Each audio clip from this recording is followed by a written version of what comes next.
നേരത്തെ തീരുമാനിച്ചിട്ടുള്ളതാ. കല്ലൂക്കാടൻ വിശ്വംഭരൻ മുതലാളിക്ക് മീര എന്നൊരു മകളുണ്ടെങ്കിൽ അതെന്റേതാണ്. അഡ്വക്കേറ്റ് ഹരികൃഷ്ണൻ എന്ന് പറയുന്ന ഈ കൃഷ്ണന്റെ.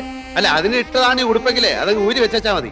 എന്നാ ഹരികൃഷ്ണൻ അസോസിയേറ്റ്സിലെ അഡ്വക്കേറ്റ് ഹരികൃഷ്ണൻ എന്ന ഹരി ഞാനാണെങ്കിൽ ഈ ഇവിടെ പൂരാനും പോകുന്നില്ല. കല്ലൂക്കാടന്റെ മോൾ മീരയെ ഒരു കിണ്ണനും കിട്ടാനും പോകുന്നില്ല. മീര അല്ലാതെ എന്റെ ജീവിതത്തിൽ വേറൊരു പെണ്ണില്ല. എന്റെ ജീവിതത്തിൽ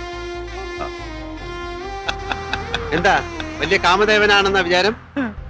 ആ വിടവുള്ള പല്ലും മോണകാട്ടിയുള്ള ചിരിയും ആനയെ വലിച്ചു കയറ്റാവുന്ന മൂക്കിന്റെ ദ്വാരവും പിന്നെ ത്രികോണം എന്നുള്ള നടപ്പും കണ്ട ഏത് പെണ്ണ് വരുമെന്നാ?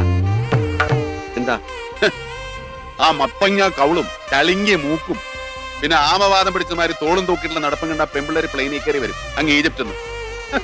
എന്റെ കിന്ന ആ മൂക്കൊന്ന് തൊട്ടിട്ട് ഏതെങ്കിലും പെമ്പിള്ളേരൊന്ന് നോക്കിക്കോട്ടെ മുഖത്തേക്ക്. മതി, വലിയ ആളാവണ്ട, വലിയ ആളാവണ്ട.